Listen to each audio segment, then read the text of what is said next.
For those of you on replay, we're getting ready. We're getting ready to go live. For those of you on, all right, here we are. Hello, everybody. Couple minutes late, but that's okay. You know, it's Mercury retrograde. What can we say? Welcome to actually it's the 6th broadcast, but 5th sort of kinda. We did a addendum to number 4. Great. Yes. So at any rate, for those of you keeping count, you'll figure it out. So welcome everybody. For those of you who may be new, this is the Holistic Health Happy Hour podcast. And we'd like to talk to you about the new moon and full moon energies as they come through. And we bring in some different modalities and how we might help you navigate that. And for the new moon, we will talk about it from the house perspective. But before we get to that, I'm Julie Sherwood, your Best Hopes Wellness Coaching.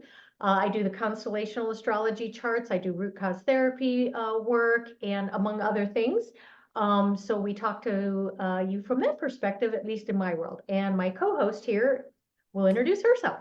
It is going to take a minute to shamelessly plug my co-host here and her root cause therapy work. If you have ever felt like you needed to get to the why, the very root of something, call this lady, or unless she's below me, call her. But wherever she is, call her, because it's a really great therapy. It's a really profound experience.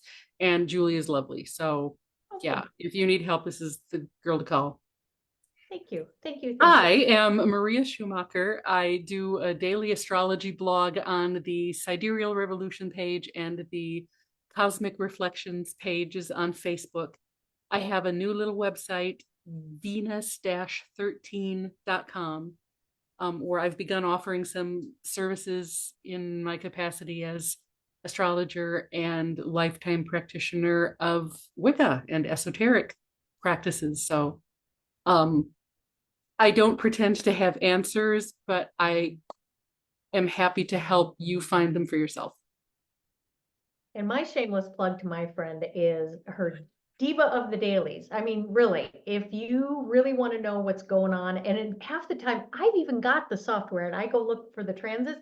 I'm like, forget that. I'm going to go read Maria's daily because the way she brings it to life is amazing. And, no, we weren't paid to do this. We truly honor each other's making zero money on this. This is a labor of love, and we are loving every minute of it. I promise you. This is like, yeah. So shall we? We got a little Mercury retrograde action going on. So, just go with the flow with us. This is just, and part of Mercury is adaptability and flexibility. So here we are. Pisces, my dear friend, shall we okay. look at the eclipse? Chart. Let's do it. Chart. And many of you that are watching this probably saw us do the roundtable with 6 other lovely constellational astrologers. Which is also on this page, and many of us have shared the link. So if you want an in-depth discussion about the eclipse in and of itself, certainly go catch that. Otherwise, we're just going to talk to you from our perspective of how you personally can manage the energies of this beautiful eclipse relative to which house it's occurring in for you. So take it away. What do we mean by that? Okay. If you don't know what we mean by what house this is occurring in for you, it's relative to your birth chart, right? So if in your natal chart, the sign of Pisces is in your 3rd house, like the chart we're looking at right now, the sign of Pisces is in the 8th house. Okay, so wherever, that's what I mean. This eclipse is in the sign of Pisces in this chart's 8th house. In your chart, wherever the sign of Pisces is where it's happening for you. So if you don't know how to find that, reach out to us. If you do know where Pisces is, that's all you got to know, is just like where the signs are in the houses, and this will help. Yeah, and it just gives you an idea of what part of your life the eclipse may have a strong influence, again, relative to the house. So. Yes. Yeah, it's going to flavor your personal experience relative to the house, and we'll go through that. So that's why we created the little worksheet too, so that when you've identified what house this is in for you, you can write that down, and then write down, whatever comes to you about what we blather. You know, The how it, beautiful tools we give. It's all. It's you all say good. tomato. Yeah, you say tomato, I blather. Okay, so the chart for the new moon. Now, Julie, isn't there something special about this new moon coming up? I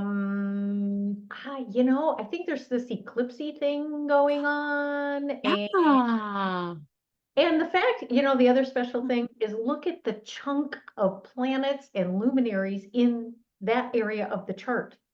I mean, Right. Like, yeah, is anybody not, anybody not in Pisces? Anybody not in Pisces? Just raise your I hand mean, because really, it's getting kind of about it is sketchy. Pluto, Yeah. Yeah. For you real. know. He's bringing up the caboose, but he tends to be that way. Yeah. But yeah, if you Here we if you are. see the chart, it's all hanging out pretty much from Aquarius to Aries at this point. So, you just the energy intensity is it's Amping up magnified. because every solid planet is that close together. So yes, the energy intensity is amped up.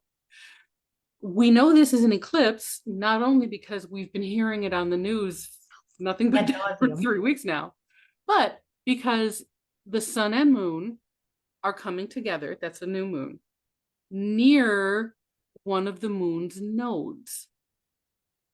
So whenever that happens, whenever the sun and moon come together or oppose one another at the nodes of the moon, that signals an eclipse because that's what the nodes of the moon are. The point where the moon's path crosses the sun's path. That's how we know it's an Earth. eclipse Right, right, relative to the Earth. Right, right, right. right. So And that's and how we know it's an eclipse. and if you have Earth here, the moon here, the sun is here, the moon is between the Earth and the sun, Yeah, eclipsing the ability to see the sun because the body is in between it. So anyway, so there's pretty your cool. science project for the day. So would you like to talk a little bit about the Fool in terms of, well, let me backtrack. Actually, what we're going to use today is the major arcana tarot cards We to talk are. about how the energy of the card can help you navigate relative to the house. But my friend talked about the Fool. So what shall we say about the Fool?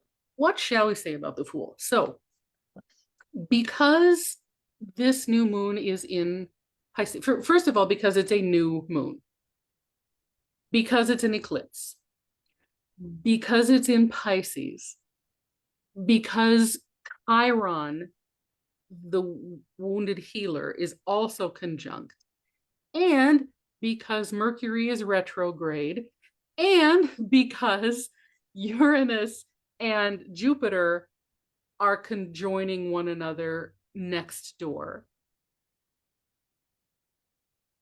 All of these sort of summed up the idea that this eclipse is actually the beginning of a whole new journey. And a lot of, I'm not the only astrologer here that has talked about this eclipse in terms of a portal, right? That No, that you're there's not. that there's a definite portal energy with this, which means that it's an opportunity to start a new journey. And that's what the Fool is.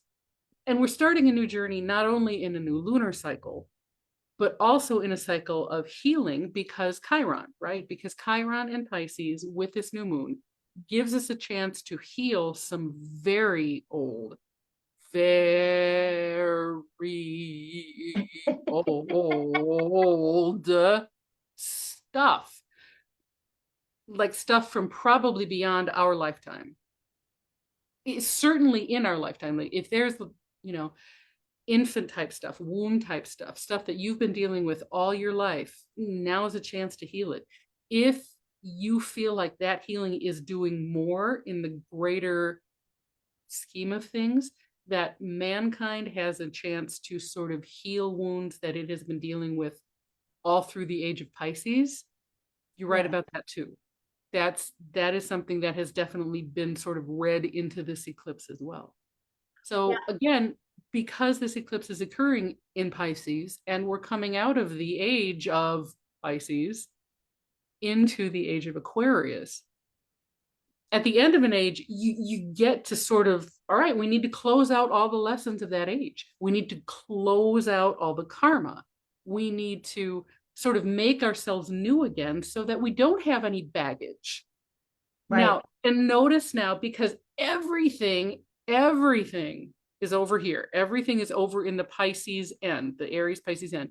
Nothing is down here in the South Node, which means we're sort of releasing the baggage. We've learned the lessons. South Node in Virgo. Virgo is all about learning lessons. South Node is all about what we've come in with, what we brought, what we've already mastered, where we have been most comfortable or where we have been most trapped.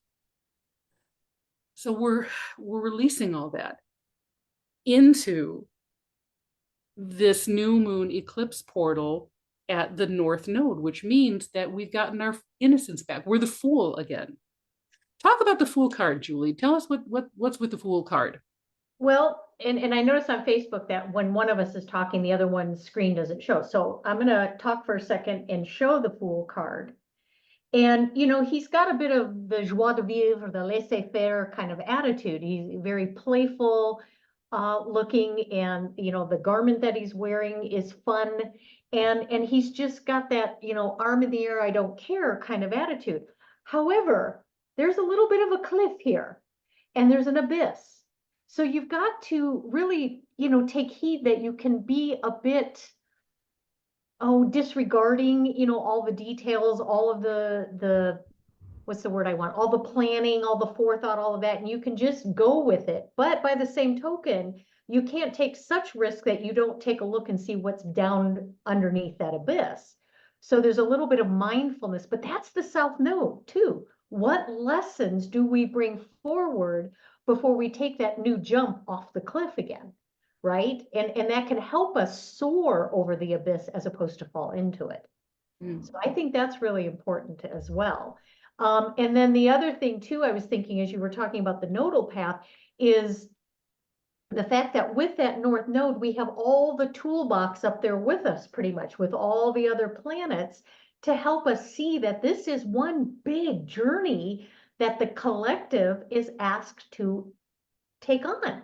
Because again, the transits are for the collective. We each experience them based on our own charts, but the energy is for the collective. The Chiron healing is for the collective. The North Node path is for the collective, so that in the end, humanity can experience the result, right?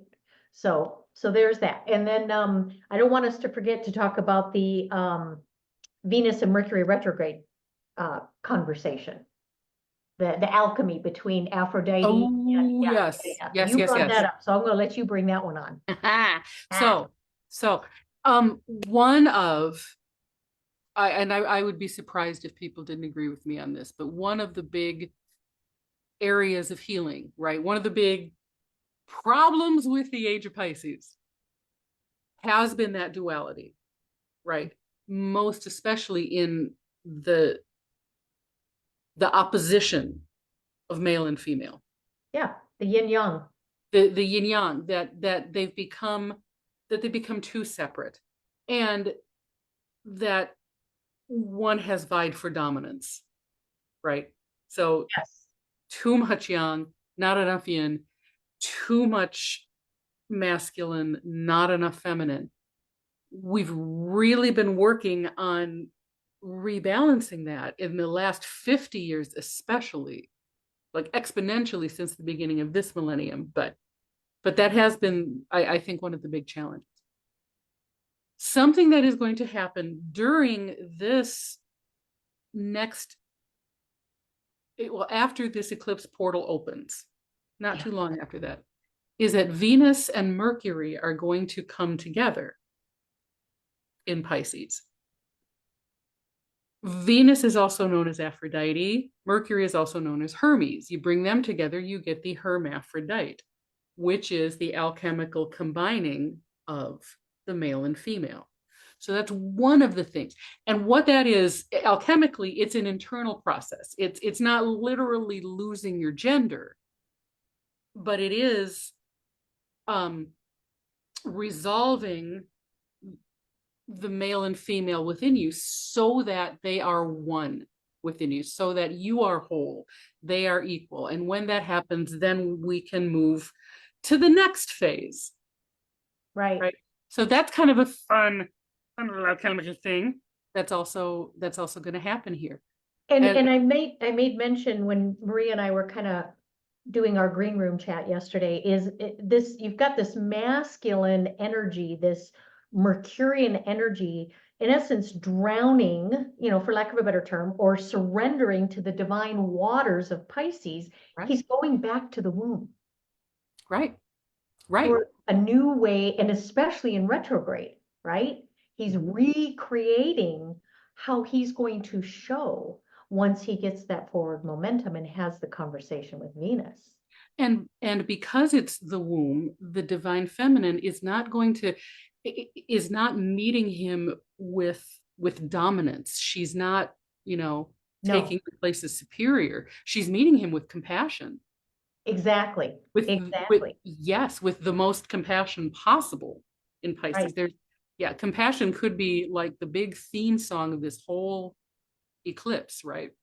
exactly. And I made a note too, this visceral feeling of heaviness under the water, that just, because with all this energy in Pisces, we can feel really heavy there. Like you're just slogging through water. If you've ever walked in a pool that has currents or a river, it can feel that way. But there was this idea that this bygone era is receding. And look we've got Pluto right on the first degree of Capricorn. Yeah. We're moving into transformation of our entire societal foundation. Mhm.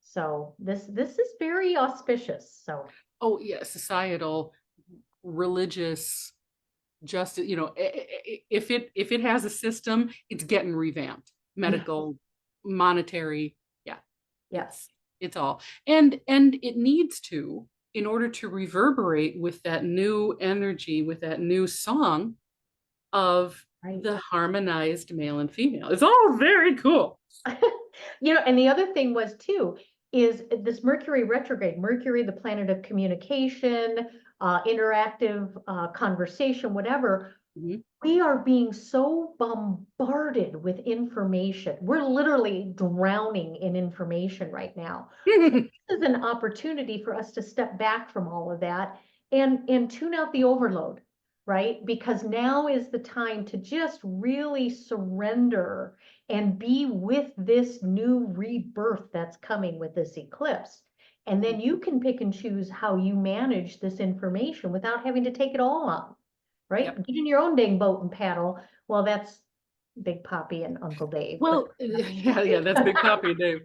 But there's another alchemy. Since we've gone alchemical, I'm just going full alchemy. Here's the most famous principle is the as above, so below thing. And so whatever we heal within ourselves, whatever we do for ourselves as an individual, has that ripple effect yes, through time. This might be a good time to segue into the houses, because the house that feels that most of all is the 12th house. So before we do though, do we have like people in a chat that are yeah, we wanting do have to, people in the chat, but I wanted to bring, when you talked about the alchemy and the above, so as above, so below, the Temperance card is also kind of a thematic card along with the Fool, right? Just doing the alchemy between, the two different elements, if you will, 1 foot in the water, 1 foot on the earth, and also the connection to the divine, the all that is with the wings, the Pisces, right? So as you were saying that, I'm like, that's the reason I have this card out too, is because I think this is a thematic card there it for is. the Piscean eclipse. Yeah. Plus the next full moon will also still be in Virgo. So we still have a little bit of that going on, but the sun will have ingressed into Aries. But so stay tuned for that. But the That nodes will still be in Pisces and Virgo, and yes, yeah. So yes. anyhow, Anyway, 12th house, my friend. Let me show the first card, because again, on Facebook, it only shows whoever's talking. well, should I stop sharing? Should we put the chart away, or should we let people continue to Oh, observe? I'd leave the chart up because you can see it, but as I talk real quick, I can show you the star card. Okay. So we're gonna use the star card as the medicine for the 12th house people. So, my friend, what say you as far as the star card? Alrighty. Well, the 12th house, if this eclipse is happening in your 12th house, because Pisces is associated with the 12th house, you're probably going to be feeling this the most, right? This whole eclipse, this whole new moon is probably going to be given you the most feels. And it's a chance for you to begin. The key word I put with this is 12th house. I surrender. Right. I surrender. This is a chance to begin a new journey into the profound spiritual realm by surrendering to the cosmic process. And 12th house is just going to feel that there is a greater cosmic process at work. We've already been feeling it, right? So Right. if this is happening in your 12th house, you have already been feeling that there is a greater process at work, and that you do kind of, probably there's a call, probably there's a pull to just surrender to it. Right. This house feels the eclipse the strongest. Your personal healing journey has a ripple effect through time and space. Remember how I was saying that whatever you personally heal, because there's Chiron, exactly conjunct the sun and moon. I mean, like exactly to the degree. Sun, moon, Chiron are all mashed up together to the degree. Your healing journey has a ripple effect through time and space. And you have an amplified capacity for healing and deep awareness of the present moment, the ebb and flow, the ability to detach and sense the bigger picture. And that's why the star card is the card that we picked for this. And Julie's laughing at something. What are you Well, laughing you know why at? I'm laughing? Yes, tell me why you're Okay, laughing. Mercury's an asshole because I just lost my monitors. You what? I can hear you. I can't see a thing. Oh no, you just I like just laugh? completely lost my monitors. But if you can see me and hear me, I just can't monitor anything. I can just hear you. Oh, Oh, bummer. Mercury, you asshole. You real asshole. Okay, guys, if you're trying to ask questions, we're kind of dead in the water because that was all Julie. I'm so sorry. I don't know what to You do know, now.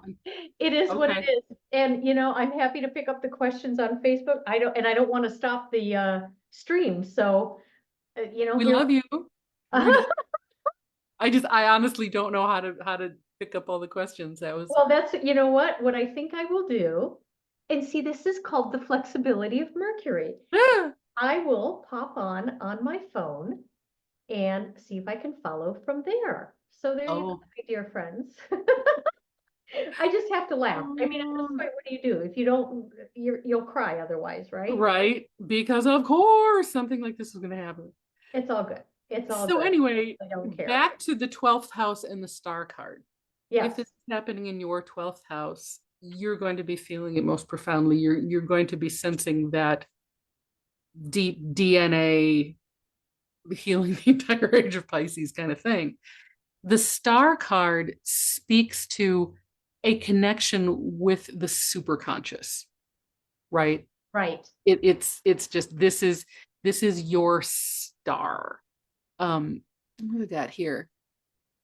It deals with what is hidden is now transformed into awareness of and joyful connection with the formless energy of the superconscious. Isn't that lovely? Absolutely. Isn't And that lovely? I didn't write that. That was some other guy. I But don't, is this centered in the camera? Because I can't see it. I can see it. Okay, so again, there's the star card. And I think one of the things to note in the card itself is you've got all this water again with Pisces, but to balance that energy, get outside and get under the stars if you can, Mhm. right? And just connect to the sky. You can feel the water around you, but just look to the heavens to Mhm. really balance that, that pedantic heavy water energy that can come. Yeah. So, And this is another one of those, she's got one foot in the water, one foot on the land. She's right, pouring some water into the water, pouring some water onto the land. So and being sort of fed by all the stars above. So it's just words are failing me. Mercury is an asshole. He really is. I mean, I can see it actually on my phone now, but it's just bizarre. Whatever. At some point, you just don't care. There's also every star is a sun, right? But a star's light is so much gentler and more subtle than the sun's light. There's none of Yes. that sun harshness, right? So it's it's also it gives a feeling of inner calm. There's peace, there's calm with the star. It's just a gentle light that shines and some gentle water that flows. So Yep. And again, house I was going have to say, and here's the card again. Hopefully it'll catch up. There's a hold it delay. up, There hold it we back a go. little further because we can't There see. we go. Whoops.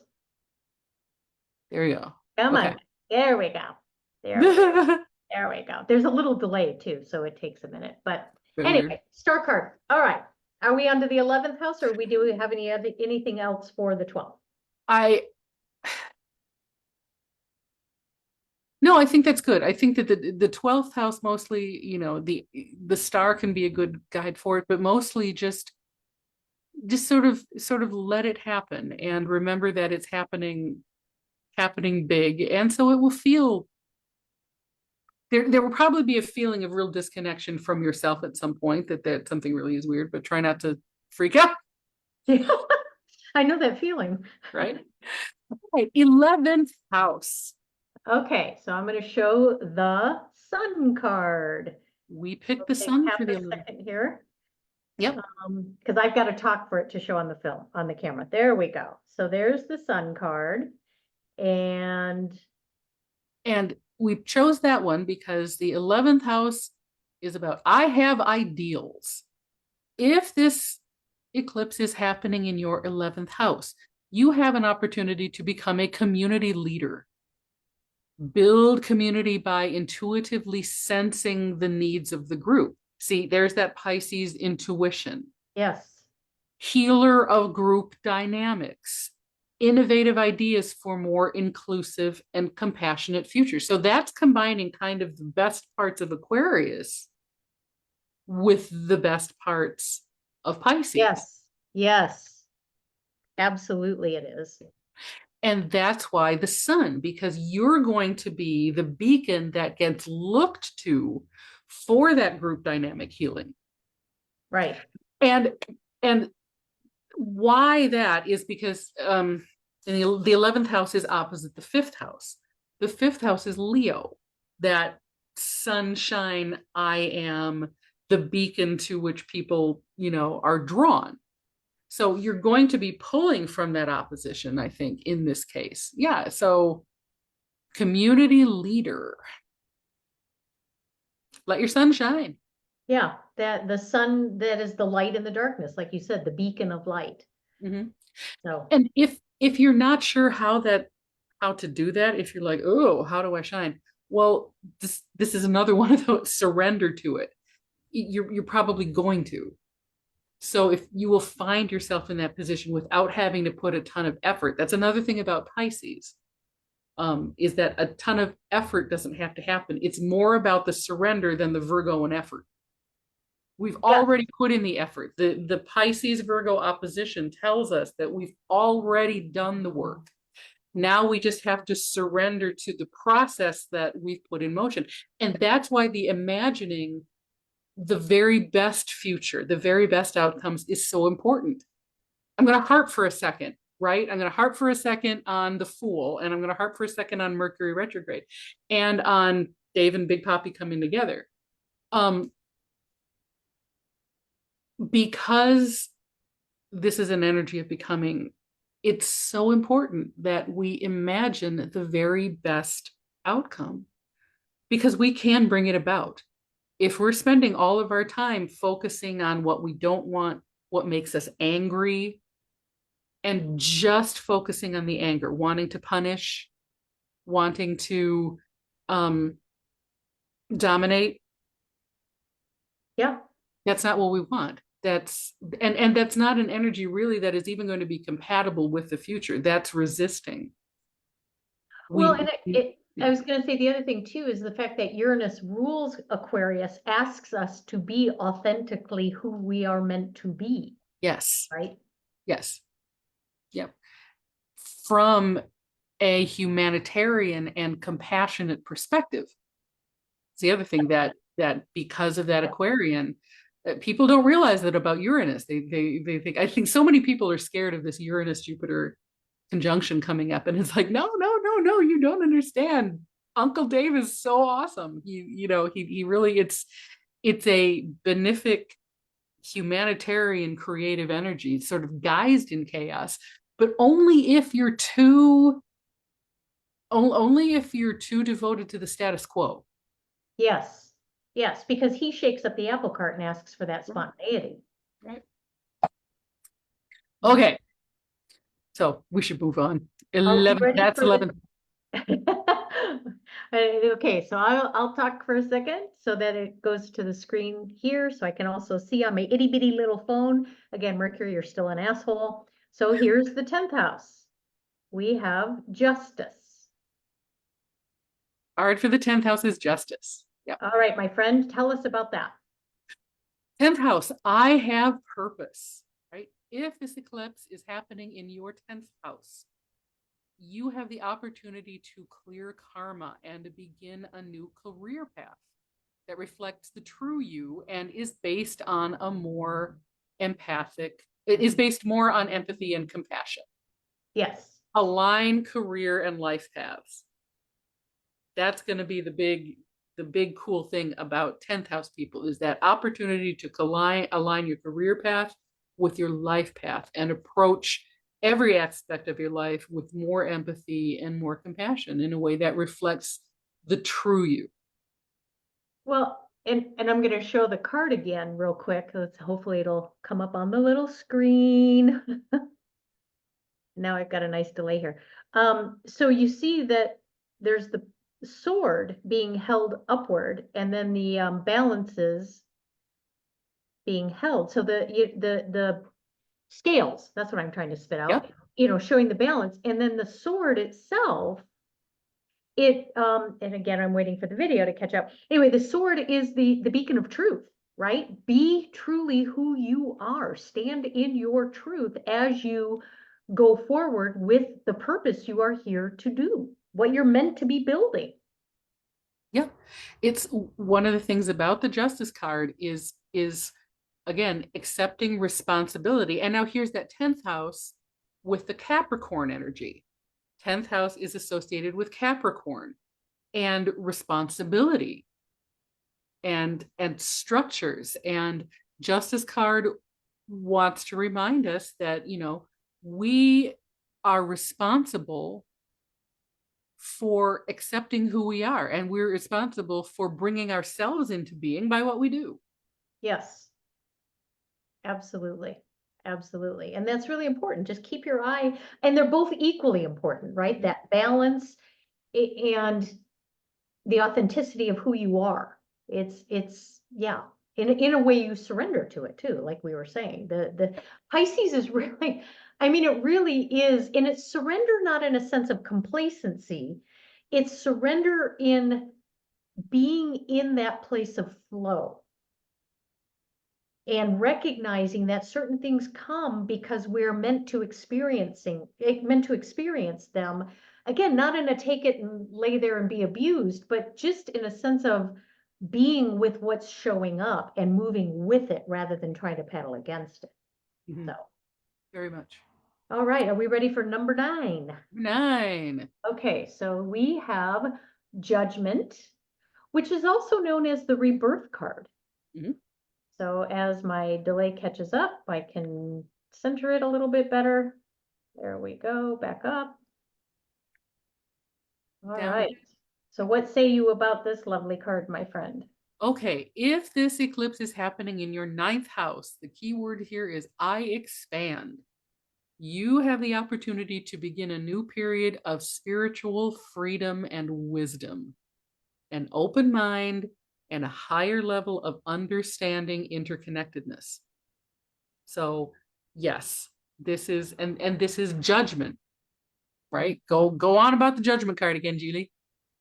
Okay. And we wait for the technical delay.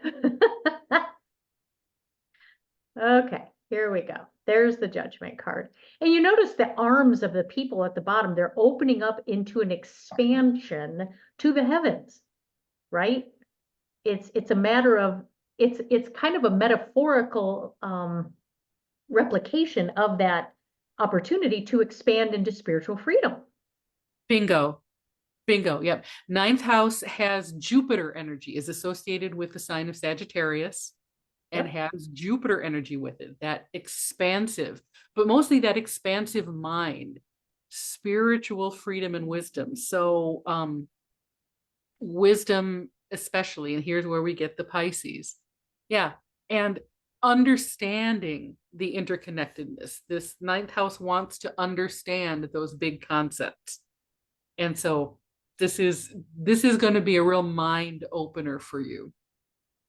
Yeah, absolutely it is. And again, there's the trumpet too that is calling to you to listen, right?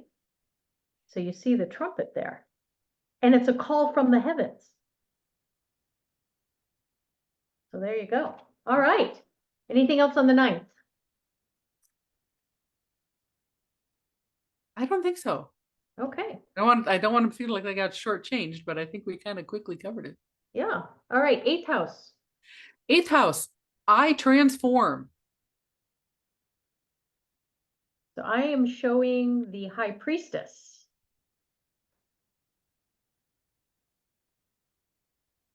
Okay, there she is. The eighth house has the energy of Scorpio and Ophiuchus, the deep mysteries. It has Pluto energy with it.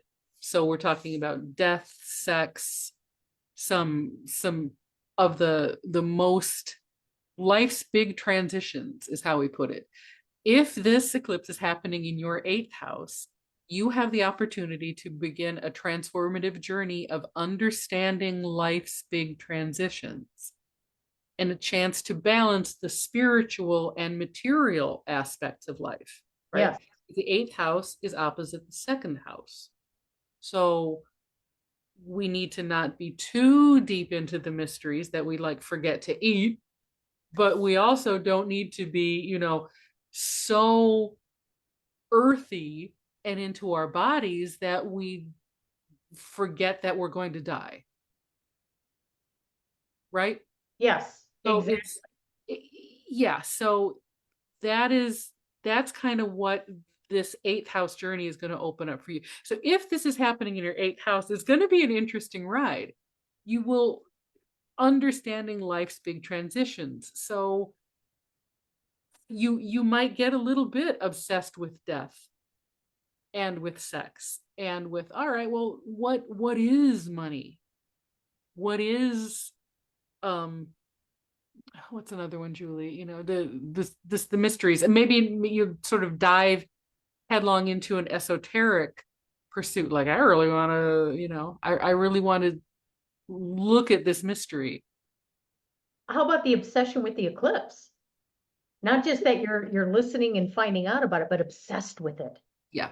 And we also noted that this particular placement also has the potentiality, depending on the angles and where the sun moon is in comparison to your eighth house, is a quincunx relationship, which is like oil and water. Yeah. Yeah. So this could feel very intense for you. Mm-hmm. Yeah. Mm-hmm. This in intense and good. There's a potential for obsession here. But then again, surrender to that. If this is happening in your eighth house, obsession is kind of what needs to happen to a certain extent.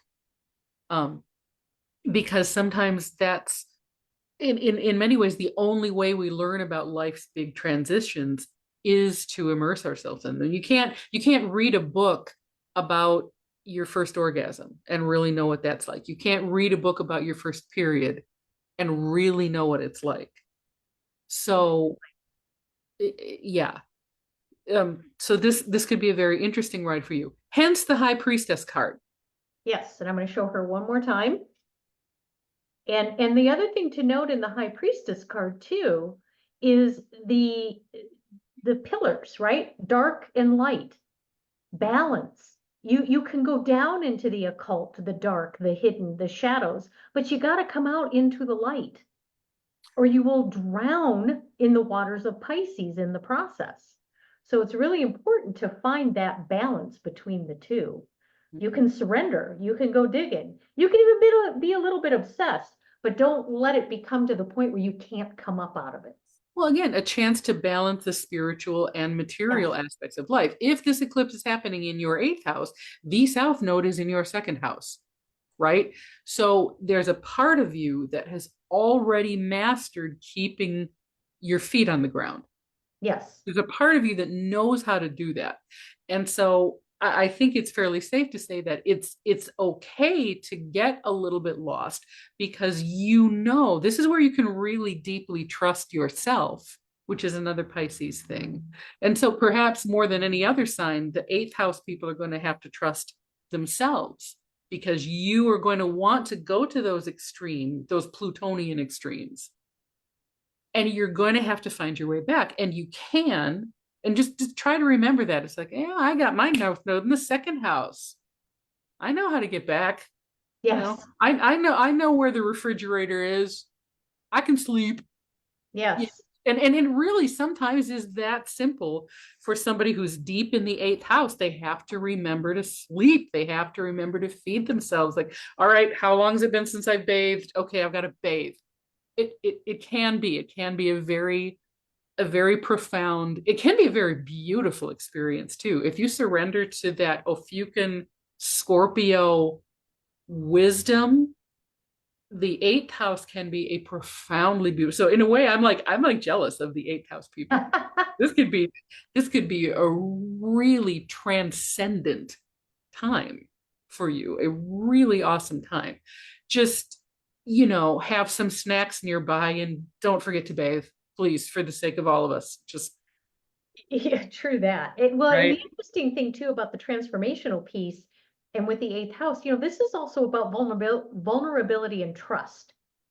So, this transformational process for those of you in the eighth house placements, or eighth house experience for the eclipse, it may very well be a transformation for you to learn how to trust, learn how to be vulnerable, and on the other side of it, not be the one to betray somebody's trust. Yeah. So I think that's going to, and that again goes for the collective too, I think, in some ways as well. Mm-hmm. So. All Yep. right, my dear friend, are we on for number 7?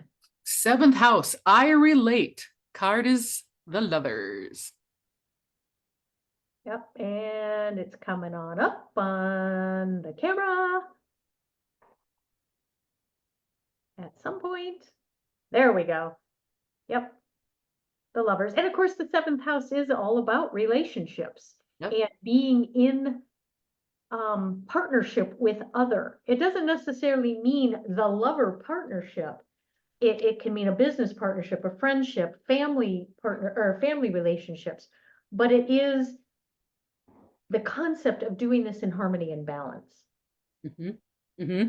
Yeah, and even the lovers card isn't about lovers necessarily. It's about a co-equal partnership.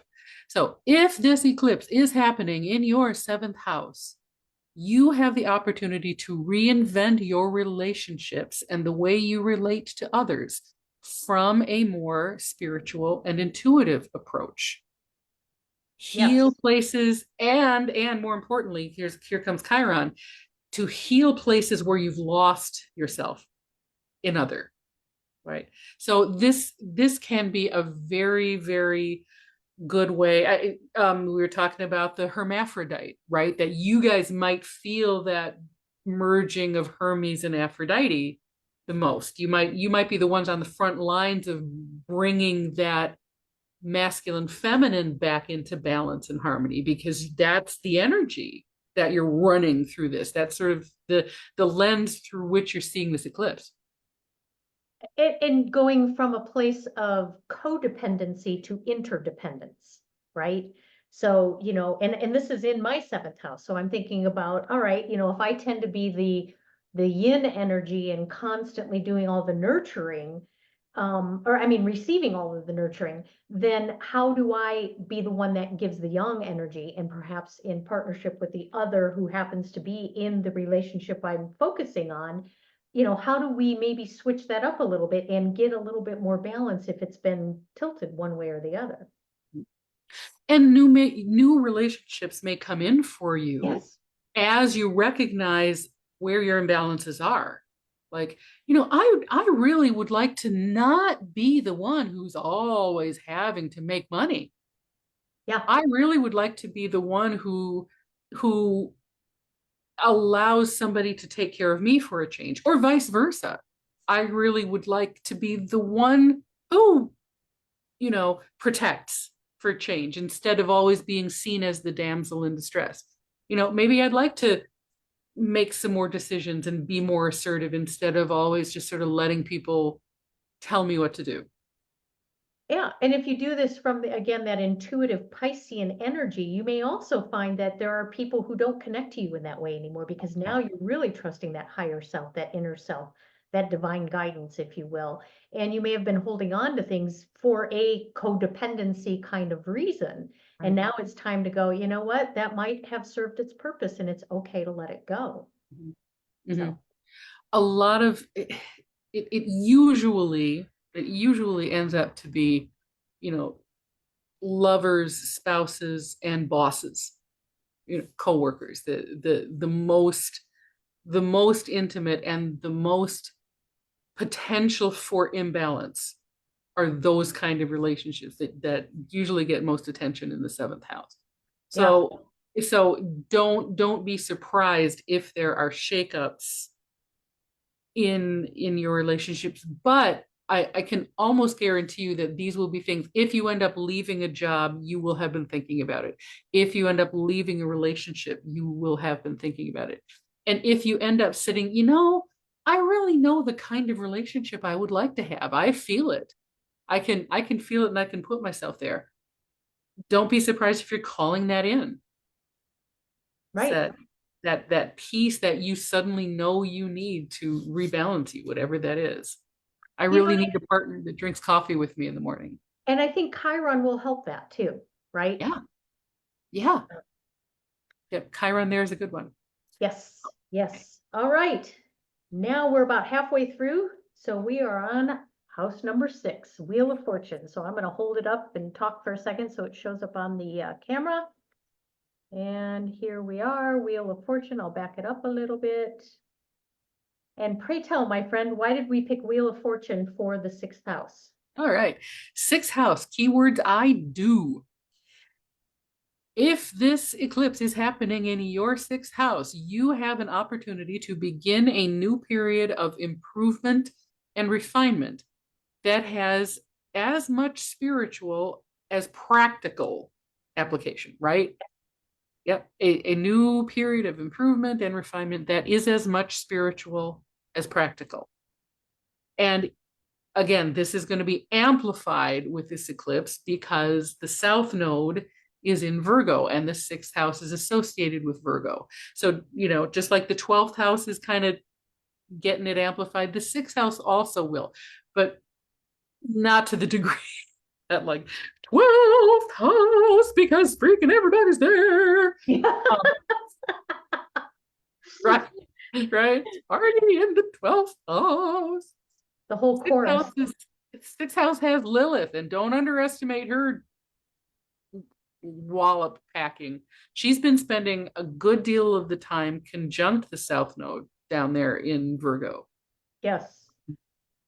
And one thing we always say about Lilith is that Lilith always knows what is not working for her. Yeah. Right. So if you need to begin a new period of something, Lilith is all for it. And she will be, not only cheering you on, but kicking your ass through the door. if you need to go.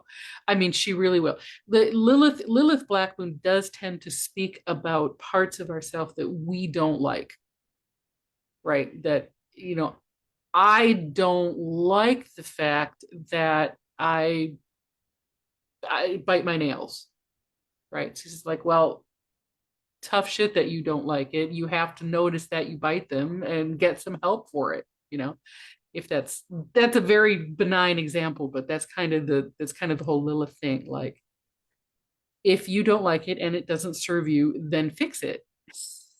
But denying that you do it does not fix it. So fix it, especially in Virgo. Fix your shit is a very good, is really a very good way to describe Lilith in Virgo. Fix your shit. And that's the sixth house. Begin a new period of improvement and refinement that is as much spiritual as practical. So why did we choose Wheel of Fortune for this one, Julie? Well, here it is. I'm going to show it again. If I can get, there we go. And the Wheel of Fortune really is about everybody, right? It's the wheel goes around and around and around for cycles, but it also represents all the different elements. It represents, just the multitude of possibilities that are out there in the world. And Virgo is also, again, related to the sixth house, is the area of the chart that helps us bridge from the personal self to the other, right? That's why it is the service to self, service to other, the improvement stars, making things better for me makes things better for you, to get ready to go out in partnership with other in the world. So I think it's just a wonderful way to bridge between the individual and all that is, honestly. Mhm. And and all the potential too, that Yes. like I'm on a new, that that feeling of I'm going to college for the first time or I'm going to high school for the first time. There's that sort of Wheel of Fortune energy there where like anything could happen. It is cool. Yeah, yeah, absolutely. And that if you're in a dark, difficult or challenging place, the wheel continues to turn. At some point, it's going to come back around. Yep. Yep. So, all right, number 5. That was, I express fifth house. yes, and I'm holding up the strength card. I'm going to back it up a little bit to see if it'll show up on the screen a little bit better. There we go. All right. My friend, why did you pick strength? Okay. So if this is happening in the fifth house for you, you have the opportunity to invent the way you express yourself and pursue your desires. Strength leads to compassion and comes from flexibility and being in the moment. So you have your enhanced creativity, essentially, but you're going to be able to express yourself in verbal communication, probably even in the art you put out, but in all ways expressing yourself from a more compassionate and more centered place that is strong. And of course, you have to have strength to be able to access that place. So that's why we picked the strength card, because you want to be in your strength. Julie, are you with us? You've frozen from where I sit.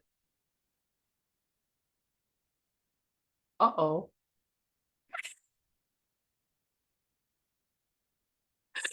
Mercury is an asshole. Julie is frozen. She's having a total Mercury moment.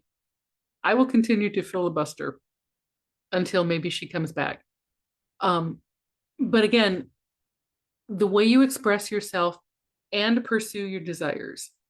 So if you found that you go after things maybe in a half-hearted way or maybe in a too dominating way, the Pisces, empathy and compassion that is brought out by the Leonine strength is really going to help you pursue your desires from a much more balanced place. Hi, Julie. Eh? Cannot hear you. Can't hear you. Are you muted? Still can't hear you.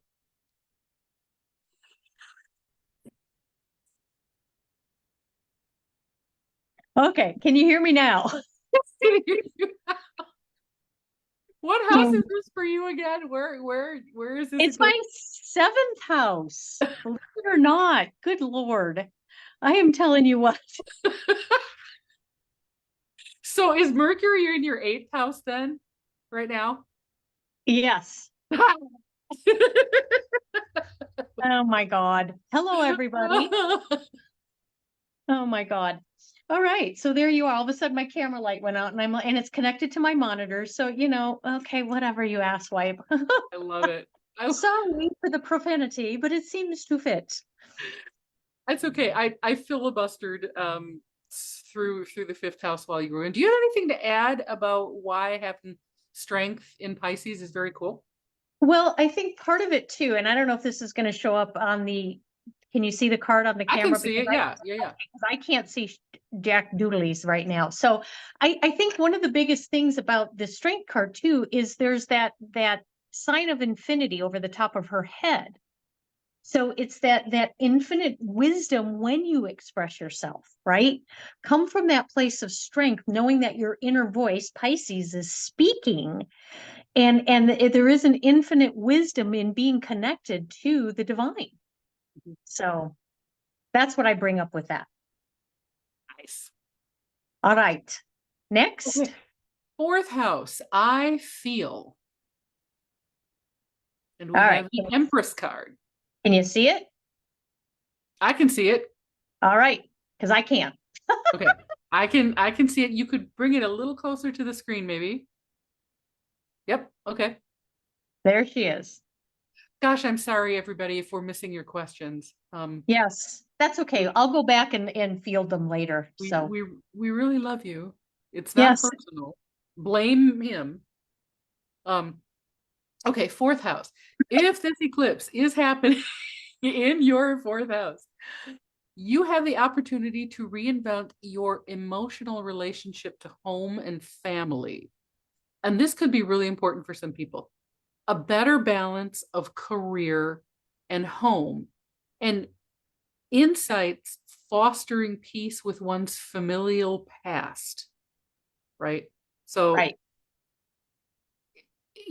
and remember how I said that there's this sort of deep DNA long life problem. So familial problems could find some resolution in this deep familial problems. Um, and the Empress card,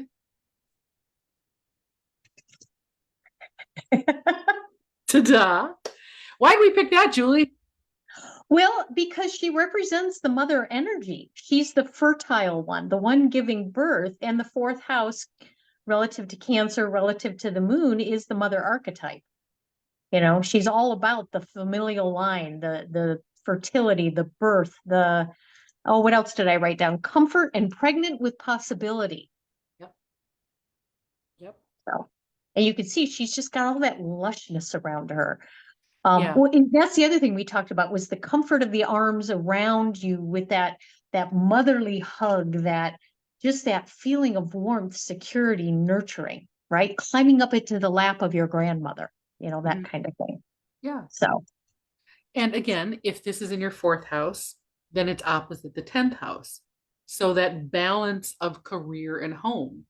And yes, if you've felt like there's been an imbalance, here's going to be a good chance to correct it. And a little over under in one way or another. And who doesn't want more harmony in their family life? Who doesn't want more peace in their home? So show us the way here, fourth house. We're counting on you. yep, absolutely. Fourth, I almost hate to say it, fourth house can also be where a lot of the large world conflicts are resolved right now. You know, Mm, that Ukraine and Russia, they're kind of family. And and Gaza, everybody in there is kind of family. It's almost a familial relationship. How do we get that family love back again? Yeah, there's some ancestral root Yes, connection there. If you go yes, back far enough, even if it's just about the land or the location or the historical things, there's an ancestral line there to some degree, yes, whether it be, the places you met, anywhere that there yeah, seems to be strife and conflict right now. So, right, yeah, right. And there's an ancestral familial thing to it. So again, I don't want this to be political, no, but I have great hopes for the fourth house. So, yes. you know, Well, and again, lean into the Pisces, lean into the compassion of Pisces yeah, to do the work, right? yes. And heal Chiron. Mhm. And, Venus, she's playing in the sandbox here. So she can bring that beautiful, compassionate energy of surrender and connect to the beauty first, Mhm. the kindness, the all The that things that you love brings. in your And home. in, Yeah, exactly. and in Exactly. fact, if is the card visible again? Yep. Okay, you notice that down next to her on the side of the card, there's the Venus glyph. Mhm. So in the heart. I mean, geez Louise. Yeah. Yeah. So be that loving heart of the home and invite that aura of peace in the home to come in. Yes. Need your Yes. fourth house. Okay. All Third right. house. I Third think house. We see the card. Is it centered? Help me out, my friend. come closer. Come closer up a little bit. Lovely. And it's the Chariot. There's a lot of energy in this little card Boy, there because is. what are we doing with this card in the third house? We are. Moving. We're moving. If this is happening in your third house, you have the opportunity to change the way you think and communicate. So there's our move. Open, yeah, there's your movement. You're open to input from all senses, and you're finding yourself curious about new things and wanting to explore them. If Mercury is also here, you might get fifth chakra openings and upgrade to intuition. So if your Mercury or if the transiting Mercury also happens to be in this house with you along with the eclipse, yeah, there's going to probably be an upgrade to intuition and just again the way that you think and communicate. Now, because Pisces is involved, it might not feel smooth at first, True that. right? And Mercury is a retrograde right now. So that Uh-oh. The recording just stopped. Well, for those of you on live, you'll get all of it, and the rest of you will miss the last couple of houses. Thank you, uh, Mercury. Hello, my friend. That's we okay. You might know have what? to do an addendum. We Okay. can do yeah, and it's funny that we're talking about the house of communication. Yes. I can't make this up. I cannot make this Yeah, up. for sure. For sure. We're Um, talking about the house of communication and it's not going to be smooth. So it's there's an opportunity to begin a new way you think and communicate as evidenced by the fact that Mercury is malfunctioning right now. well, So and what's funny is when you look at the Chariot card, he is sitting still. He isn't moving yet. So that does reflect the Mercury retrograde as well. It's take pause and don't move. Don't get the horses running yet until you've had a chance to really contemplate, to think in that intuitive way that you talked about. yep. He's just So, ready. all Okay. right. Second Oh, house. how I appropriate, my have friend. what's that?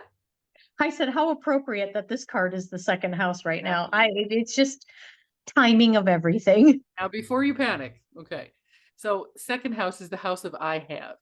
If this is happening in your second house, you have the opportunity to reinvent your relationship to the material world, moving and living truer to your values. And so this is why we chose the devil card for this, because Well, and the other piece of, yes, the piece of it too, again, can we see the card? not really. Bring it closer, up a little closer yet. There you go. Okay, so if you look closely, you'll see there are chains down from the devil to the man and the woman in the picture. And the thing that struck me about this when we were talking about it with the seventh house, are you bound by the material world? Okay. Do you live your life based on your material goods? That's Are right. you letting your lack of intrinsic value, lack of self-esteem, self-confidence, self-value, whatever, are you letting that hold you down? Mhm. So now the devil card invites you to cut those chains and re-evaluate and recreate the relationship you have with the material world and the That, intrinsic values too, the value, the world of values, personal values. mhm. Yep. Yep, that's right. Um, so yeah, second housers. This might be one where, again, you're too much. I'm identifying myself. I am valuing myself based on what I have. I'm valuing myself based on, my income. I'm valuing myself based on earthly things. Maybe you need a little bit more eighth house in this. Yes. You need to look at some deeper mysteries and have some other experiences. That's another thing about the eighth house is that it invites experience. Eighth house wants experiences. It wants to learn by doing. And second house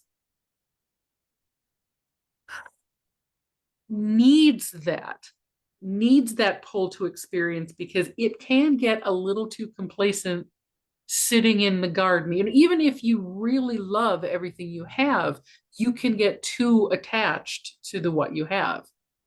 You can't Right. smell roses all the time. You can't just be the dragon that sits on the pile of gold. The dragon wants to move. And the other thing that struck me too is it is the house of the senses, the five senses. And we're asking with the Piscean energy to tune into that intuition, that inner self, that higher guidance. And Mhm. just because you don't see it, hear it, smell it, taste it, touch it, doesn't mean that it doesn't exist. That's So right. don't be bound by that, the devil card with the chains. If you've got that higher voice telling you something, you take pause. Mercury, he's the communicator in the stars of intuition. Right. So that is also part of the revamping of your relationship with the second house. Yeah. And there's also a certain amount of, are you letting enough in, right? Yes. Do you fear money? What is your relationship to material things? And it may not be, oh, I've got to just let go of the material world altogether. It may be that you've got to invite more of it in, Right. right? Right. Because only you are keeping yourself from a certain level of comfort that is necessary for you to feel secure and move forward, because we all have that. Then there's nothing, we need to feel secure. If we're just focused on, where's my next meal coming from, then I don't have it in me to think about the larger. I'm not going to get an opportunity to have those bigger experiences that I meant to have because Right. I'm too busy putting food on my table. Well, and not only that, Chiron is in your second house then too, Yeah. probably depending on where he is in the stars of Pisces for your chart.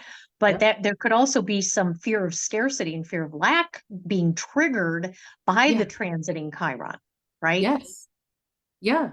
Yeah, that somehow plays out for you. So it's just, there could be lots of insights into why you've not been having, the sort of financial abundance or just, worldly abundance coming in, that maybe you should, that you might not be allowing your birthright in because you've decided somewhere in your DNA that money is the devil. Right. That has to be healed. So Yep. double credit. There you go. Well, I wish this next card would show up in my house because it is the magician. Up a little, please. There we go. So yeah, he's the one that's going to make it all happen in the first house. And There how it is. so, my friend? First house peeps. If this is happening in your first house, the house of I am, here, I don't want to say opportunity. You might be having an identity crisis, like a literal identity crisis. You have an opportunity to reinvent yourself in a more authentic way. Yes. Like, yeah, Yes.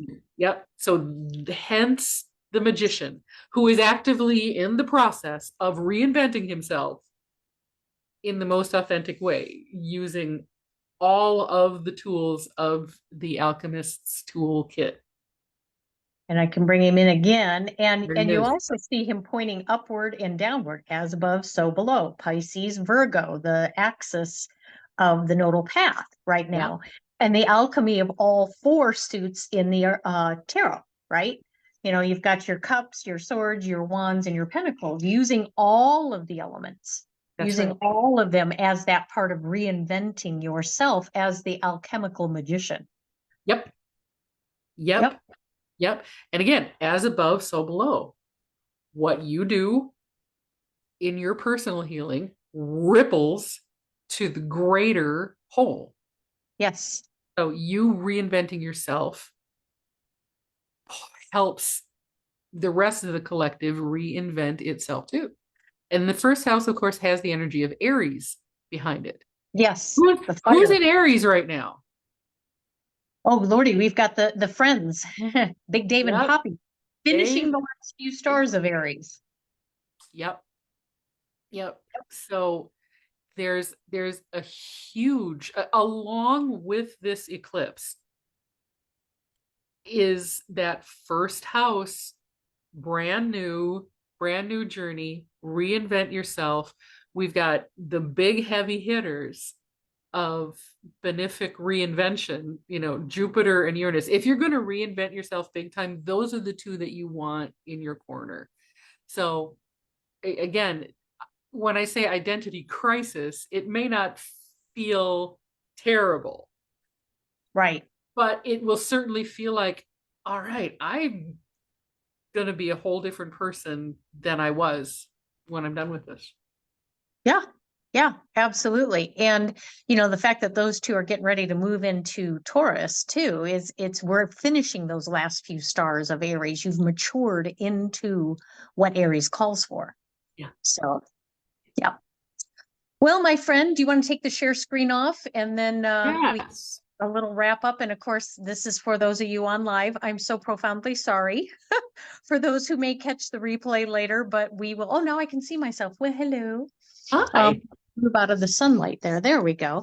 And what we can probably do is do a splice or something like that. So we'll see what happens. And if not, you know what? I'm sorry. Maybe we can also put the notes in under the replay and then for the last few houses. So it is what it is, right? It's Mercury retrograde. And oh, by the way, guess who rules my chart? Uh-huh. So there you Just have in it. case you thought that we were slick professionals, I hope this entire podcast has disabused you of that notion for all time, because we're not. It's okay. We make it work. Well, I'm going to go ahead and take us off the live, and we'll see what we could do to fix the rest of it. But at Thank any you, rate, my everybody, friends, for being here. Thank you. yes, thank you for your patience and just riding along for the party. It is what we do. And in a couple more weeks, we'll do a pre-record for the full moon, which again will be in Virgo, even though the sun will have ingressed into Aries. So it's going to be a bit of a different feel. And it'll be interesting to see how it all comes out after the eclipse energy plays out. So anyway, we'll see you all on Radical Astrology and the Pluto Roundtable. Well, hello. The Eclipse Roundtable is up there as well. A number of us that were on the panel have posted on our socials or our Facebook pages, YouTube, etc. So if you want to get a little bit more insight as to how the eclipse energy is going to play out in a big picture, then I invite you to take a look at that as well. So anyway, thank you, my hostess with the mostest, for rolling with me on this. Oh, my pleasure, my love. All right, I'm going to go All off the good. line.